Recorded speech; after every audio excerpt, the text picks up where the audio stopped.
وکفى الصلاة والسلام على من لا نبي بعده اما بعد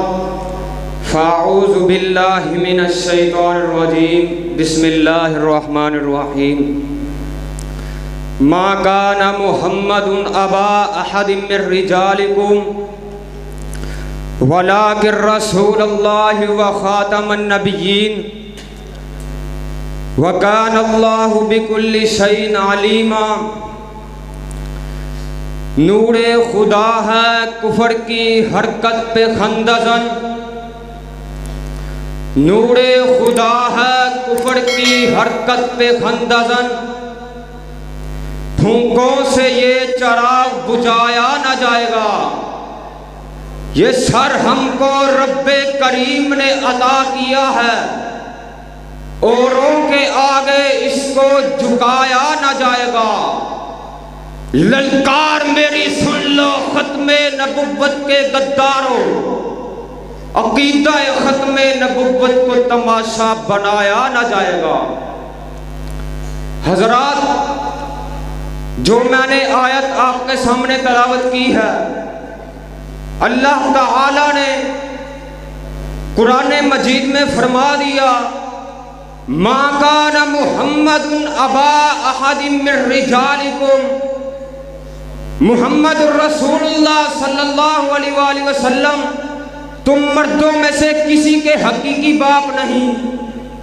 ولیکن رسول اللہ و خاتم النبیین، اور لیکن اللہ تعالیٰ کے آخری رسول ہیں۔ اسی طرح خالی نماز پڑھنے سے انسان مومن نہیں ہوتا، خالی روزہ رکھنے سے انسان مسلمان نہیں ہوتا، جب تک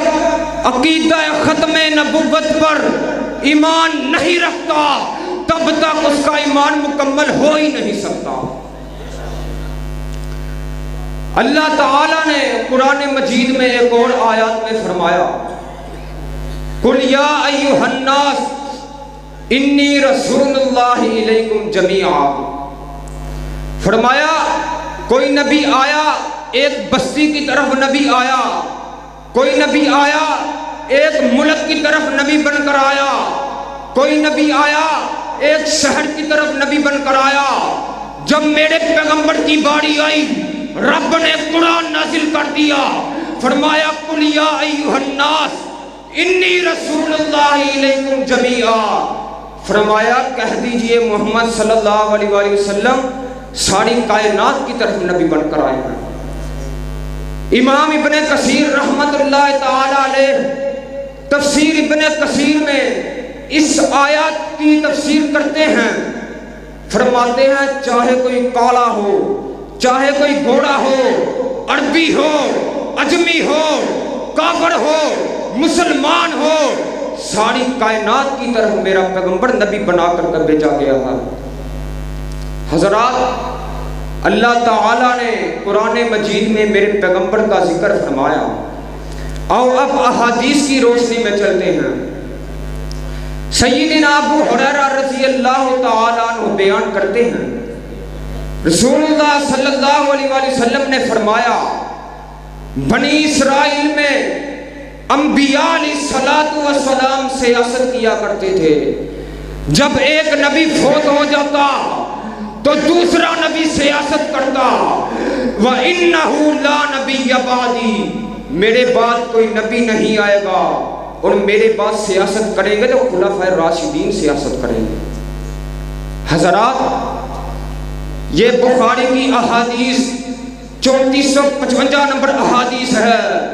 ایک اور احادیث میں آتا ہے نبی پاک علیہ السلام فرماتے ہیں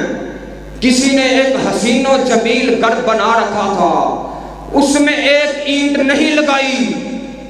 لوگ اس عمارت کے ارد گرد گھومتے اور دیکھتے اس میں ایک اینٹ کی جگہ کیوں نہیں بنائی گئی۔ یہی مثال قصر نبوت کی ہے۔ نبی پاک نے فرمایا میرے بعد کوئی نبی نہیں، میں آخری اینٹ ہوں، پہلی اینٹیں سابق کا انبیاء علیہ السلام ہیں، اور مجھے اللہ تعالیٰ نے آخری اینٹ بنا کر کے بھیجا ہے۔ حضرات،